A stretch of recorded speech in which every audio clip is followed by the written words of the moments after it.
네, 이슈 분석 시간입니다.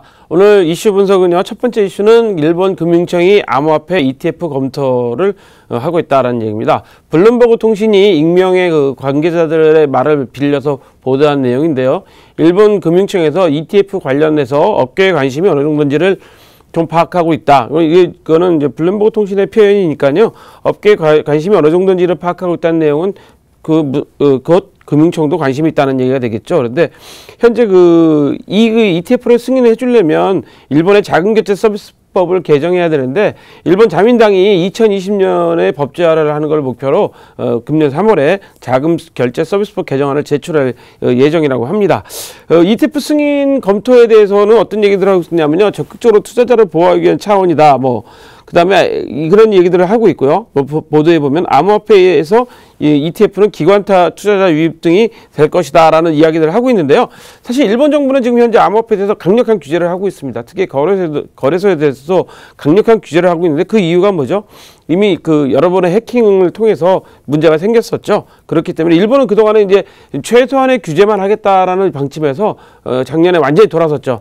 최소한의 규제가 아니라 적극적인 규제로 돌아서서 암호화폐 프로젝트뿐만 아니라 암호화폐 거래소에 대해서도 현재 규제를 하는 등 강력하게 규제를 하고 있는데 오히려 ETF를 하는 게 투자자를 보호하는 게 아니냐라는 생각으로 바뀌었다는 거죠. 그러니까 역발상이 돼버린 상황인데요. 만약에 일본 금융청에서 암호화폐 ETF를 승인하게 될 경우에는 정말 새로운 시장의 변화가 기대됩니다. 왜냐하면 미국에서도 이미 ETF 승인에 대해서 여러 가지 문제가 있었고 금년 3월쯤에는 미국에서 결론을 내리지 않겠냐는 게 그동안 저희가 뉴스나 이슈를 분석해드린 내용이었었는데요. 만약에 미국과 일본이 비슷한 시기에 한 3월쯤 금년 3월쯤 앞으로 한 2달쯤 있다가겠죠. 2달쯤 있다가 ETF를 시장을 비트코인이나 암호화폐 ETF 어떤 형태가 될지 일본은 모르겠지만 미국은 현재 비트코인 ETF로 신청돼 있죠. 그래서 이 승인될 경우에는 정말 암호화폐 시장이 새로운 변화가 기대가 되고 있는 상황이고요.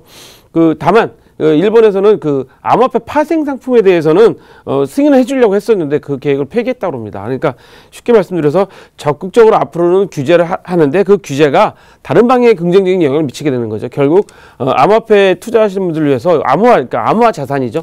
암호화 자산에 투자하시는 분들을 위해서 ETF를 오히려 만들어주는 게 투자자들한테 손실이 적을 것이다. 투자자 보호를 할 것이라는 쪽으로 일본 금융청이 생각을 바꾸지 않았나 하는 게 현재까지의 이슈 분석 내용입니다. 그래서 오늘 여러분들한테 생각을 좀 바꿔보시라고 첫 번째 이슈로 일본 금융청 암호화폐 ETF 검토 중이라는 내용을 담아봤습니다. 자, 두 번째 이슈는요.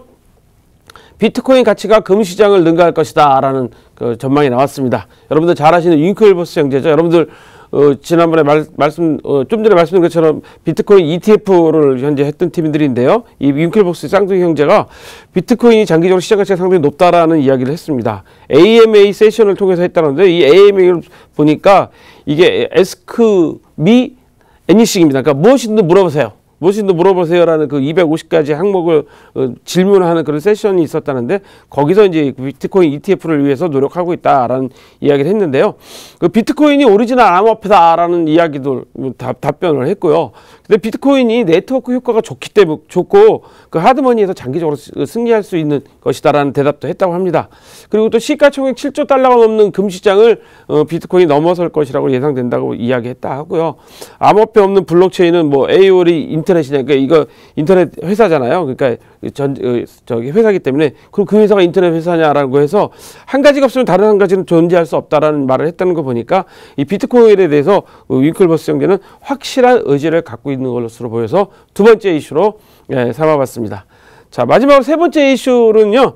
이더리움은 1등급이고 이오스는 2등급이다. 물음표 2개 쳤습니다. 자, 투자자 다빈시즈 15가 가상통화 등급도를 공개했다고 하는데 이건 본인이 스스로 만든 거니까 그냥 참고해 보시라고 저희가 한번 이슈로 삼아봤습니다. 투자자를 위해서 등급 가이드라인을 발표했는데요. 1등급은 시가총액 25위 정도 이내에 들어가야 되고 노드스의 증가 제한이 없고 그다음 마케팅과 홍보 프로젝트가 탄탄해야 되고 일시적으로 상승하고 하락이 없는 그런 것들을 1등급을 삼았는데 당연히 비트코인과 이더리움을 올렸고요. 2등급은 개발자와 연대가 강한 커뮤니티가 있어야 된다 이런 얘기를 했고요. 그다음에 3등급은 3개 이상의 거래소에 상장되어 있어야 된다. 그다음에 프로젝트 개발 능력이 있어야 된다. 뭐 이렇게 이제 정의를 좀 했고요. 마지막 4등급은 시가총액이 100만 달러 미만이고 개발팀이 일하지 않는다. 거의 1년 동안 뭐 변화가 없는 죽은 체인이나 코인이 여기에 해당된다고 했는데요. 중요한 거는 그 스스로 한번 평가해 보시라고 해서 뭐 6개월 내에 결과물이 있느냐, 발행량이 2,500만 개 이하냐, 그 연간 검색어가 구글에서 스캠으로 뜨느냐, 시가총액이 200만 달러 미만이냐, 뭐 이런 것들을 스스로 챙겨보라고 이제 하고 있는데요.